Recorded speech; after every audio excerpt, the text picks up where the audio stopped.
Hey there, ladies and gentlemen. It is me, Dr. Donna. Welcome to week 29 of 11. Last week, I read Rags to Riches to Rags to Riches. Here's what I have for you. Ladies and gentlemen, this was a great book, and it is a story of a man who was poor and then was rich, then was poor and then was rich again. And I want you to read the book to find out all about that. I have different takeaways for you today, so let's get into it. Nothing is ever perfect. And if you wait for perfection, you're going to spend the rest of your life waiting. That's what's going to happen. You're going to wait. There is no perfect time to start. Get out there, go ahead and start. Have a strategy, make adjustments to the strategy. Know that failure is part of success, and just get out there and take that leap of faith. Next is, if you're going to try to do something that's not you, that means that's not the real you, it's not going to work. No matter where you go or how you do it, it's not going to work. You have to be the real you. Next is, no matter what takes place, you cannot give up. You cannot lose when you have faith in God and you believe in yourself. You're always going to succeed. So never give up. Failure is not an option is one of the 74 principles of real leadership. The next one is always confront and face the truth of your situation head on. Don't avoid it. Don't say, well, it's going to get better. If I just wait, it's going to get better. Literally look at the situation as it is and be honest about what it is and then do something about it. Next, having the right people is the key to making a company good and grow and great.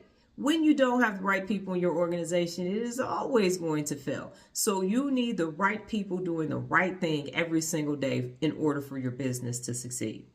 Next, and in your personal life as well.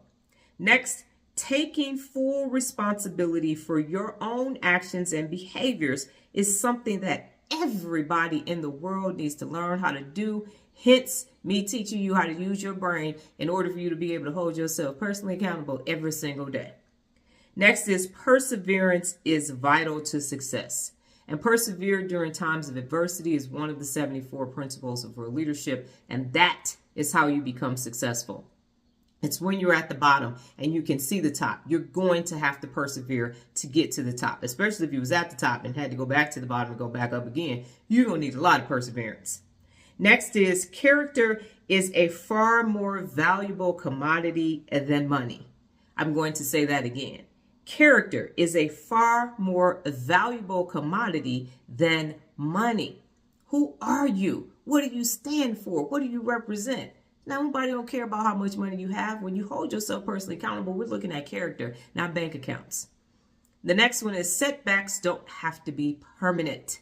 Setbacks are setups for comebacks, okay? Setbacks are setups for comebacks. When you persevere and you believe in yourself and you have faith, you know that you can get back to where you were and beyond. Next, you often need to be able to shift your focus in order to change your perspective and see things differently. We talk about it on the morning mental workouts, reframing. Steve Jobs talked about it when he was alive, reality distortion. And so you have to reframe what it is that you're looking at in order for you to get back and beyond to the level that you were at. Or if it's your first go round and things get tough, you got to go, okay, let me reframe this situation. A story that I always say is that when I was broke in college, I used to tell people my money is tied up in investments right now. I'm investing in myself. So yeah, I only got 5 pair of pants and I got to eat rice a lot of times and ramen noodles and cereal. But one day, this will not be my diet and this will not be my wardrobe. But for now, my money is tied up in investments.